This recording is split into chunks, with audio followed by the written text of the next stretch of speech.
This time on Low Boost, we're tearing the 6-cylinder out of our 1966 Ford Mustang.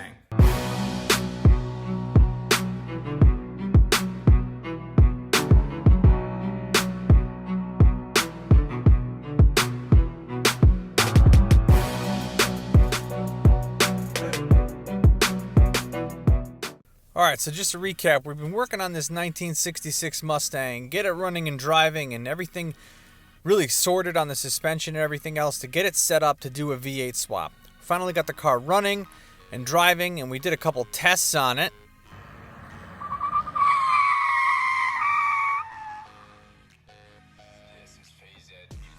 So then we did a brake upgrade on it, disc brakes in the front, better rear end in the back, a set of nice wheels and tires, and then we also went through and did some reinforcements on the frame of the car to make sure everything's solid. We then had a 351 Windsor that we totally tore down and had sent out to get completely rebuilt, and this is what it looks like now. The engine is absolutely fantastic, it's perfect, and in my mind, it might be just a little bit too perfect. So we've had some time off working on the Mustang, and because we're working on all of our other projects, which hopefully you guys have checked out and seen. Make sure to hit that subscribe button because I upload a video every week about cars. But we're back on the Mustang, and in our time while we were working on other projects, we really realized the 351 Windsor that we had rebuilt is it's too nice to put in this Mustang. So we're either gonna sell it or use it for a different project in the future. We wanna get the Mustang done a little quicker, so what we did was we went to our buddies over at LAL Customs, and he had a 302 that was already done he gave us a really good deal on it because we threatened to LS swap it. So he gave us a good deal on this so that we don't LS swap the Mustang or the truck. So this is just a 302 out of a 1971 to 74. Maybe it could have been a Bronco. It has an engine block heater, so maybe it was a Bronco. It could have been a Mustang.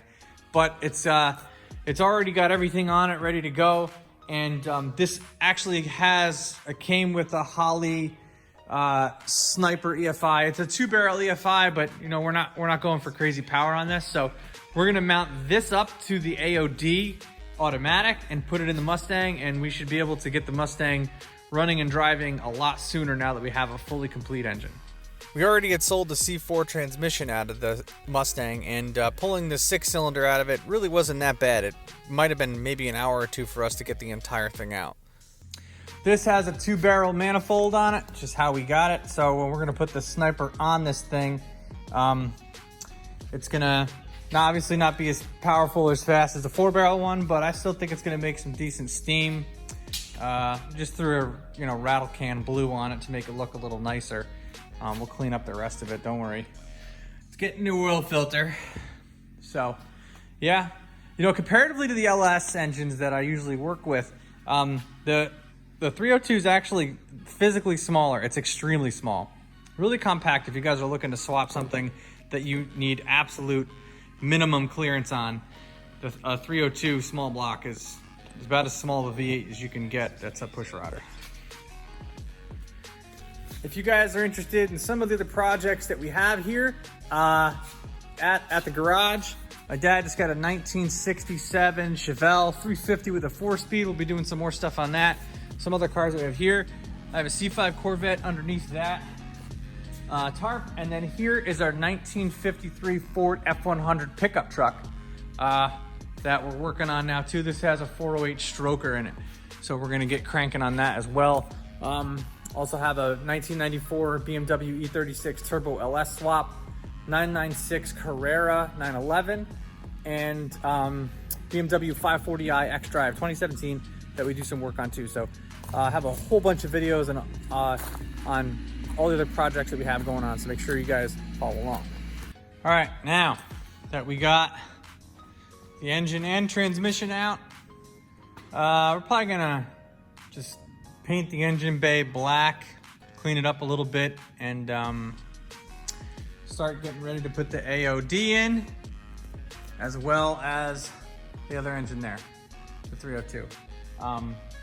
Then we're gonna get a drive shaft made and get going on some other stuff, but this will get us to be able to have the car drivable much, much sooner.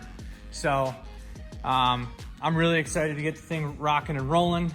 Follow along with this because this is gonna have Holley Sniper. So if you guys are interested in learning about how to wire up Holley Sniper EFI to your Mustang, make sure you guys hit that subscribe button. So thank you guys very much for watching, and I'll catch you in the next one.